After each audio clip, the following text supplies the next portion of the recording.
Hello everyone. So today we shall continue with the rest of the properties of the discrete Fourier transform. So the next property is about the symmetry property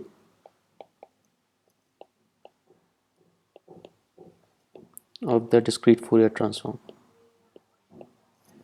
Okay. So this symmetry property we had seen earlier for the case of Fourier transform, where we have defined the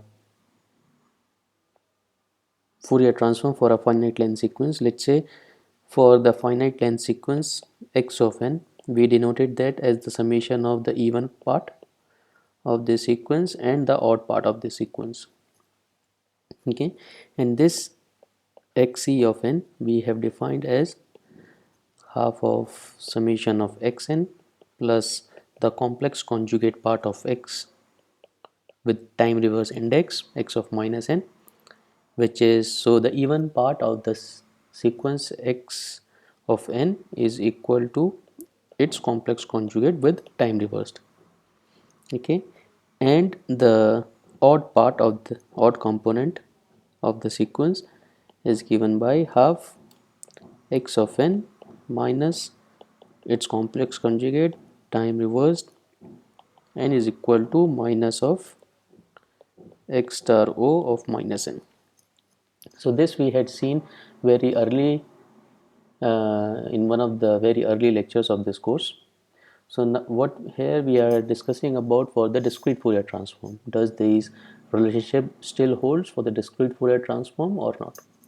But since we had seen in our earlier discussion for the discrete Fourier, when we were discussing about the properties of the discrete Fourier series coefficients, that uh,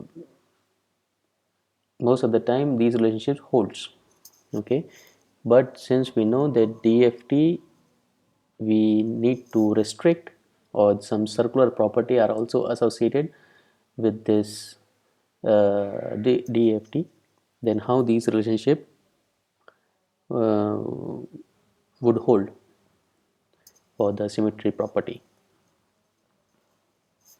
So since the DFT of x of n is identical to the DFS coefficients of the periodic sequence, so given this x of n, we can form a periodic sequence x tilde of n defined by x by taking this modulo n modulo n. So for DFS, if you recall that we define two component, one is the conjugate symmetric component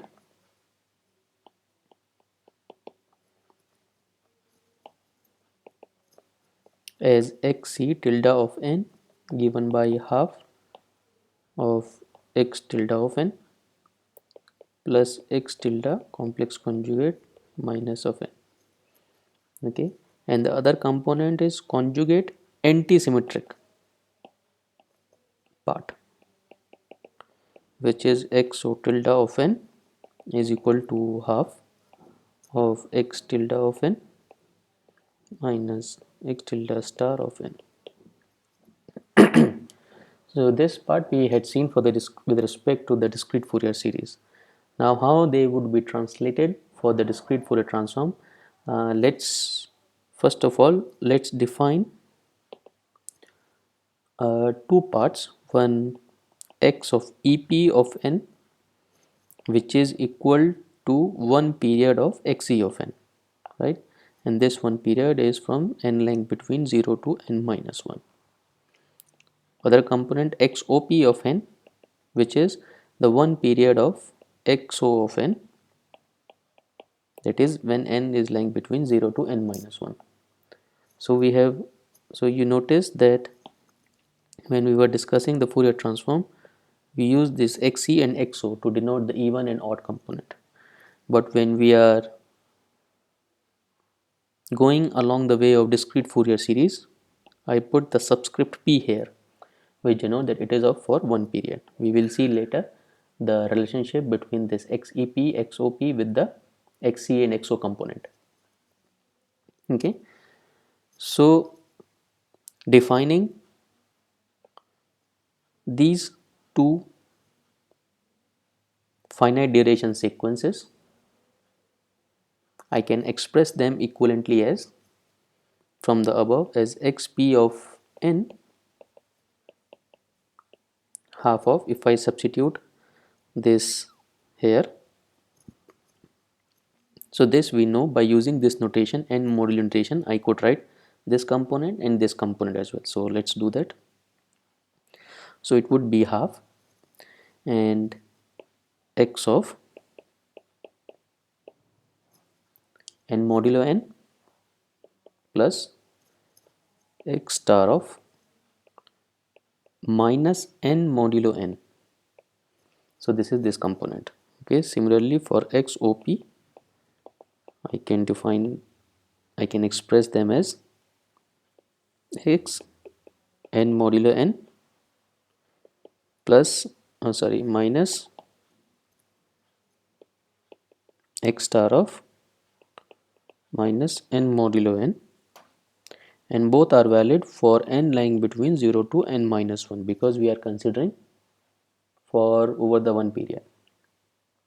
Right now, similar to the last lecture, we have simplified these n modulo n notations. So taking those simplification from the previous lecture, we noticed that minus n modulo n is basically equal to capital N minus n for n lying between 1 to n minus 1. Also we saw that minus n modulo n is equal to modulo n over n for n is equal to 0, and if we simplify this n modulo n for n lying between 0 to n minus 1, it is over one period, so it would be equal to in fact n. Okay, because this n modulo n we basically use for if you recall the when we had visualized this with the cylinder and then traversing over the cylinder for using this notation n modulo n, right? So taking the simplification of the modulation of this modulo operator, I can express these two parts xep and xop as xep of n is given by half, so this one n modulo n for, so first of all let's see this n modulo n for n lying between 0 to n minus 1 is equal to n, so I will write it as x of n. Okay, now the second part minus n modulo n, and this minus n modulo n is equal to capital N minus n for n lying between 1 to n minus 1. So for the moment we shall only express this xp of n for n lying between 1 to n minus 1, and then later we shall see that what would happen when we have n is equal to 0. Okay, so for that we have x star capital N minus 1, and just now we see that this is valid when n is lying between 1 to n minus 1. Okay, now let's talk about what happened at xp of 0. So xp of 0, so this is 0 modulo n, right, and this would be 0, so it would be x of 0, right, and this one would be x star of 0, right, because for n is equal to 0 it is n modulo n, and for n modulo n for n is equal to 0 is 0. So here we have x of 0 plus x star of 0, and since x is the complex conjugate, so it would be only the real part of x of 0, right. Here we have x of 0 plus x star of 0 divided by 2, which indicates the real part of x of 0. Okay, Now writing for XOP of n, we can write half of once again x of n minus x star n minus n, and once again this is only valid for n lying between 1 to n minus 1. For XOP0, since here we have the real part, and now here you will have x0 minus x star of 0 divided by 2. So this indicates x OP of 0 is nothing but your j imaginary component of x of 0, right? So now we have expressed this xcp of 0, or let's say xp of n for n lying between 0 to n minus 1 explicitly. Now we were talking about the relationship of these xp notation with the Fourier series notation, Fourier transform notation xc and xo.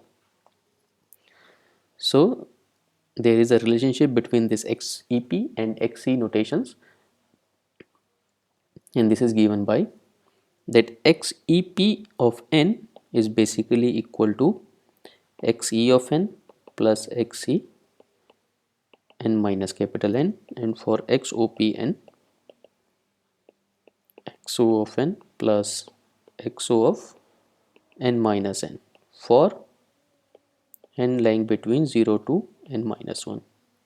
We are not going into the proof of these relationships, but these are simply algebraic. With some algebraic simplifications you can obtain this relationship and you can prove by yourself to set up these relationships. Okay, so having expressed the relationship of the periodic sequences and a finite duration sequence, we can finally move to seeing the discrete Fourier transform of different components, right?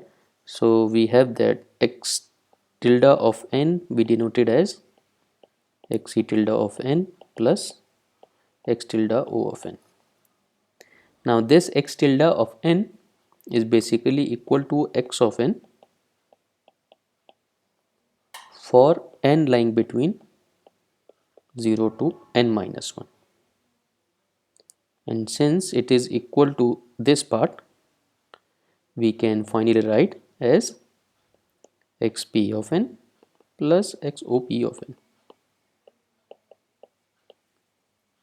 right? So we see that this relationship also holds, but with the different notations and with different simplification, particularly at n is equal to 0 and for n other than 0 that lying between 1 to n minus 1.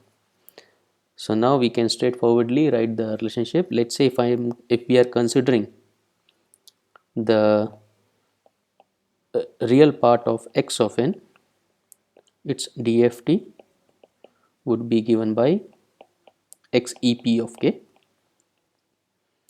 If we are writing the imaginary component of x of n, its dft is given by xop of k.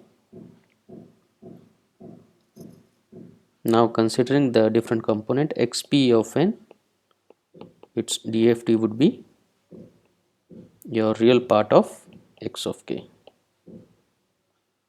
and if we have this xop of n, its dft is j of imaginary part of x of k. Okay, so all these four relationship completely defines the symmetry property of the discrete Fourier transform with different components, even and odd component over a period. Okay, the next property is of the convolution, and since we had seen that it needs to be defined from 0 to n minus 1, and we had seen the circular shift, so here we will see the circular convolution.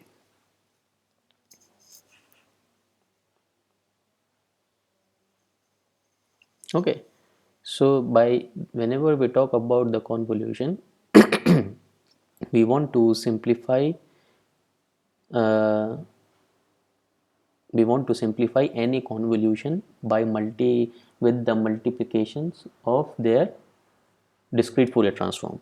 What I mean to say, let's say we have some finite duration sequence x1 of n and its DFT is x1 of k,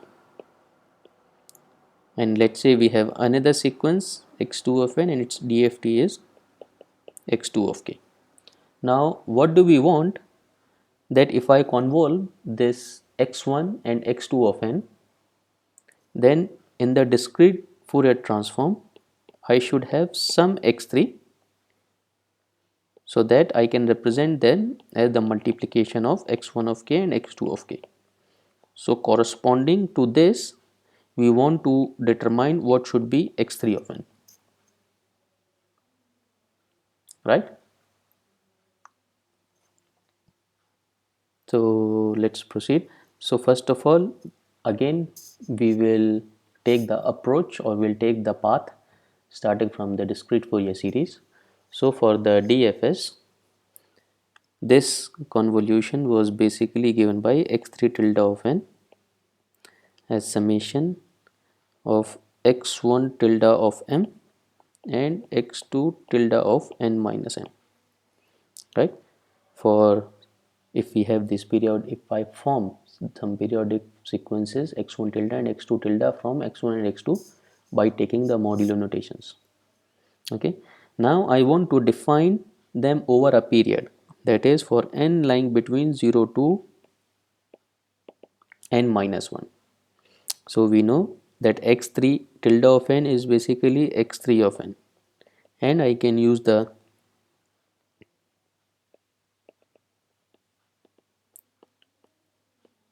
same for the movement on the right hand side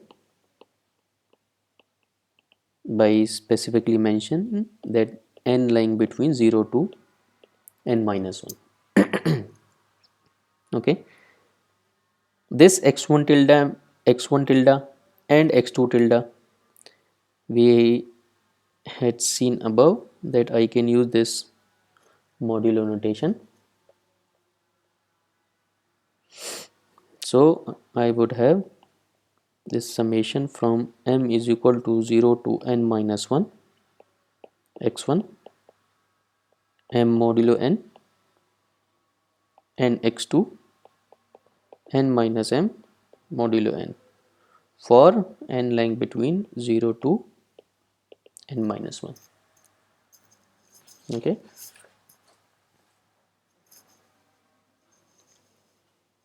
clear up to this part? So let's simplify this modulo notation. We know that modulo m or m modulo n is basically equal to m for m lying between 0 to n minus 1, right? So I can express the above equation as x3 of n summation over m is equal to 0 to n minus 1 x1 of m, while we don't have any simplification for the second part. So I will write as it is n minus m modulo n. Okay, so this is the circular convolution. Why we call this circular convolution? If you recall the circular shift property, we had seen that what does this indicate? That what happened here, first we have circularly time reversed, okay, and then circularly this component is shifted with respect to your first component, which is x1 of n, right?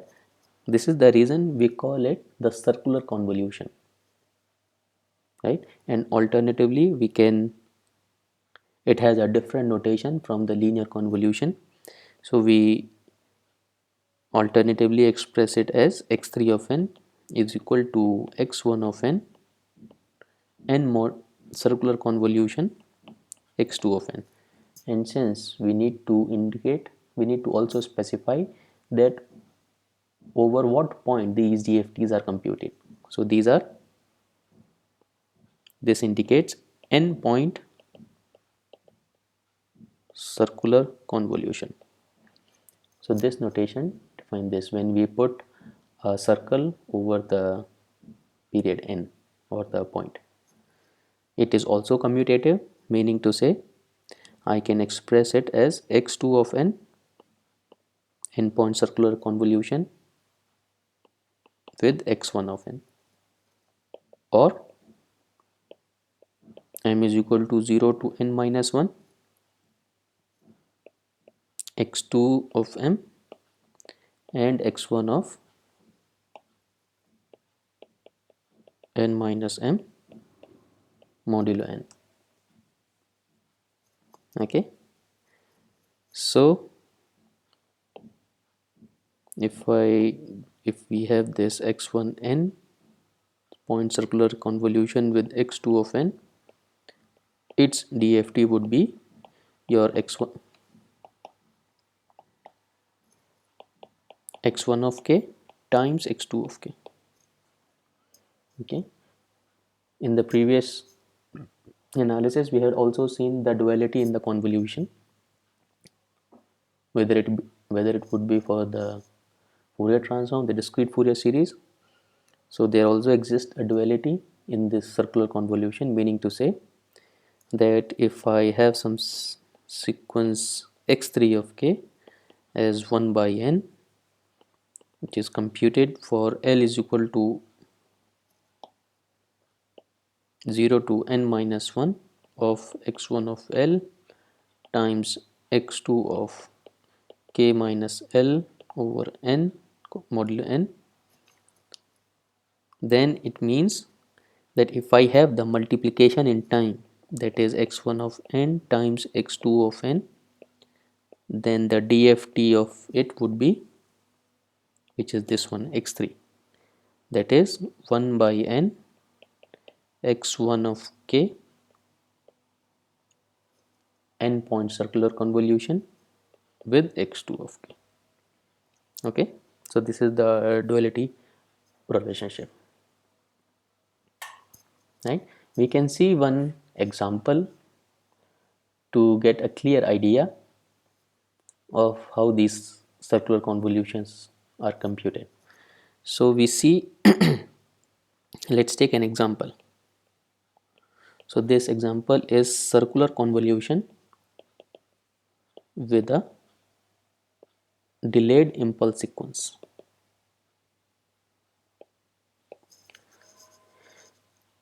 So here we consider that x2 is a n point sequence, or let's say it's a, yeah, it's a sequence, it's a finite duration sequence of length n. So it is not the point, some n length sequence, okay, finite duration n of length n, and x1 of n is some impulse function which is delta of n minus n naught. It is delayed, where of course your n naught lies between 0 to n.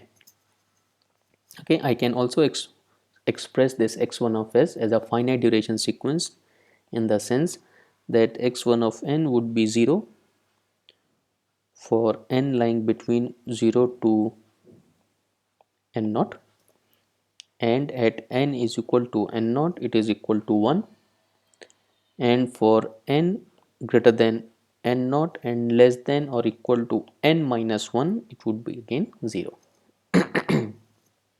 right?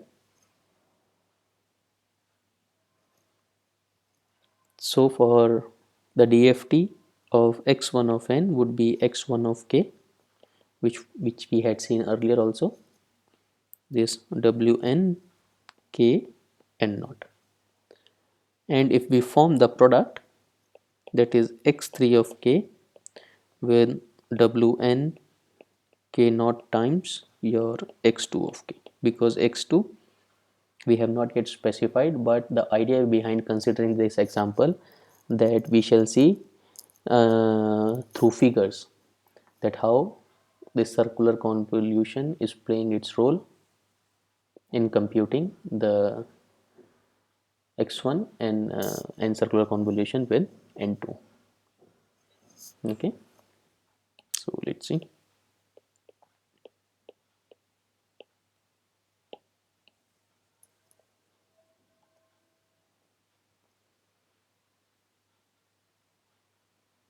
Okay, so here you see that here we have pictorially drawn the sequence x2 of m, which is a finite duration sequence of length n, right? X1 we already know it is an impulse function, but here we have considered n naught is equal to 1. That's why you have seen, or you can consider this as 1 or n naught. Okay,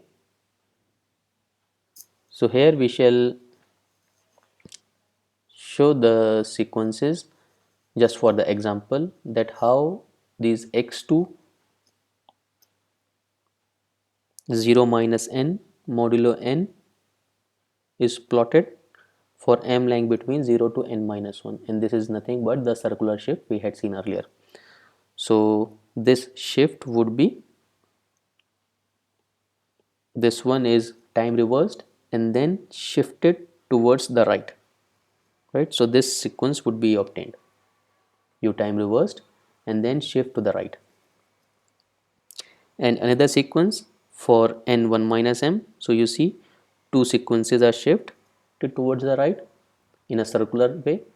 So going it for n lying between 0 to n minus 1, we would finally obtain this n point circular convolution as this one. Okay, when we vary this n here, this index n for 0 to n minus 1, so only two figures are shown for n is equal to 0 and n is equal to 1. Okay, so from these figure, or from these two cases, we see that the result of circular convolution of x2n with a single shifted unit impulse will be to circularly shift x2n. So you keep circulating this x2n between the period 0 to n minus 1. Okay, so summarizing the, so we are done with the properties of the discrete Fourier transform. So this is just a summary of all the properties we had considered. So given a finite length sequence x of n, we denoted the n point DFT, that is x of k. For x1 x2, these are x capital X1 and x2. A linear combination of x1 x2 result in, this is the linearity property we had seen. This is the duality property. If I am computing the DFT of capital X of n, this is n minus m modulo n, which is basically shifting or multiplying with the this is the, yeah, modulation property, the time shifting property we had seen. Now again duality with the shifting property, this is the circular convolution, this is the duality of the circular convolution, this is the symmetric property we had seen, all these 9 10 9 to 12, in fact 9 to 14, all this symmetry property. Okay, and this symmetry properties are associated when you have xn is real.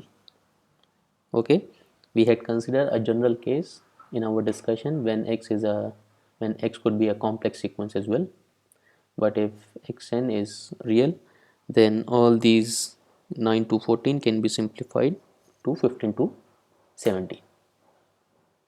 Okay, so these are all the properties. So now we can stop here for today.